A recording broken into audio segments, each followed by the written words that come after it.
भारत के hypersonic missile test पर British media का राग, सच्चाई और जलन का खेल। कल भारत ने इतिहास रच दिया। हमारे सबसे ताकतवर हथियार हाइपरसोनिक मिसाइल का सफल परीक्षण हुआ। यह न केवल हमारी रक्षा शक्ति को नई ऊंचाई पर ले गया बल्कि भारत को एक और वैश्विक सुपर पावर के रूप में स्थापित कर दिए। यह खास तौर पर चीन और पाकिस्तान जैसे पड़ोसी देशों के लिए स्पष्ट संदेश है, जो हमेशा हमारी सीमाओं पर तनाव पैदा करने की कोशिश करते रहते हैं। लेकिन सबसे बड़ा चौंकाने वाला पहलू यह था कि जितनी प्रतिक्रियाएं चीन या पाकिस्तान से नहीं आईं, उससे 100 गुना ज्यादा नकारात्मक टिप्पणियां पश्चिमी देशों, विशेषकर ब्रिटेन, से आई। ब्रिटिश मीडिया का आरोप, तुमने हमारे पैसों से मिसाइल बनाई। ब्रिटिश मीडिया, हमेशा की तरह, भारत के इस अभूतपूर्व वैज्ञानिक उपलब्धि के पीछे पड़ गई।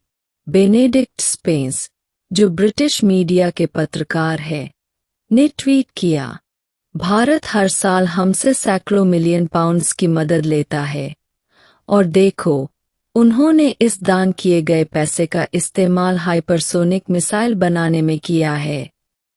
उनके इस ट्वीट के बाद भारतीय सोशल मीडिया पर लोगों ने उन्हें जमकर आड़े हाथों लिए।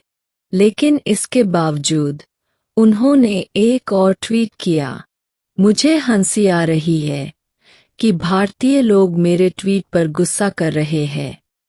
मैं भारत को नहीं, अपनी सरकार को कोस रहा हूं, जो उन्हें पैसा देती है। गरीबी पर पश्चिमी देशों का तंज। ब्रिटिश मीडिया के इस रवैये का विरोध कम नहीं हुआ था कि एक अमेरिकी पत्रकार ने भी अपनी जलन का परिचय दे दिया। उन्होंने ट्वीट किया, भारत में लोग भूख से मर रहे हैं। हंगर इंडेक्स में उनकी रैंकिंग अफगानिस्तान से भी खराब है, लेकिन उनके पास हाइपरसोनिक मिसाइल बनाने के लिए पैसा है। पश्चिमी देशों का जलन का कारण यह साफ है कि ब्रिटेन और अमेरिका जैसे देश भारत की प्रगति से परेशान हैं। खासकर अमेरिका, जिसने पिछले 10 सालों में लगभग $35 अरब, $35 बिलियन खर्च किए हैं, फिर भी वह हाइपरसोनिक मिसाइल विकसित नहीं कर सका। वहीं भारत ने कुछ $100 मिलियन में यह कारनामा कर दिखाए। यह तकनीकी और आर्थिक दक्षता पश्चिमी देशों के लिए हजम करना मुश्किल है। भारत और ब्रिटेन का वर्तमान समीकरण। यह बात भी समझनी होगी कि ब्रिटेन का भारत पर दान का आरोप बिल्कुल बेबुनियाद है। जब भारत ने चंद्रयान 3 की सफलता हासिल की थी, तब भी ब्रिटिश मीडिया ने ऐसे ही आरोप लगाए थे। भारतीय सरकार ने तब स्पष्ट रूप से कहा था कि भारत अब ब्रिटेन से कोई आर्थिक मदद नहीं लेता। दरअसल, असली मुद्दा यह है कि भारत अब उस स्तर पर पहुंच चुका है जहां कभी ब्रिटेन था। 1947 तक भारत ब्रिटेन का उपनिवेश था, लेकिन आज भारत की अर्थव्यवस्था ब्रिटेन से आगे निकल रही है। ब्रिटेन कभी सूर्य न डूबने वाला साम्राज्य कहलाता था, लेकिन अब टॉप 10 अर्थव्यवस्थाओं में बने रहने के लिए संघर्ष कर रहा है।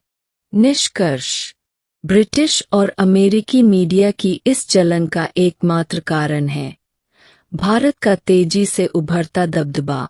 यह वही देश है जिन्होंने कभी भारत को 4th क्लास नागरिक माना था, और आज भारत इनकी बराबरी ही नहीं, बल्कि कई मामलों में आगे बढ़ चुका है।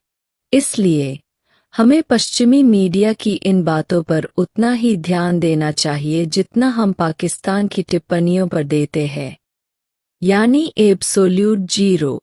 उल्टा हमें मजा लेना चाहिए, क्योंकि यह सब दिखाता है कि भारत सही दिशा में आगे बढ़ रहा है।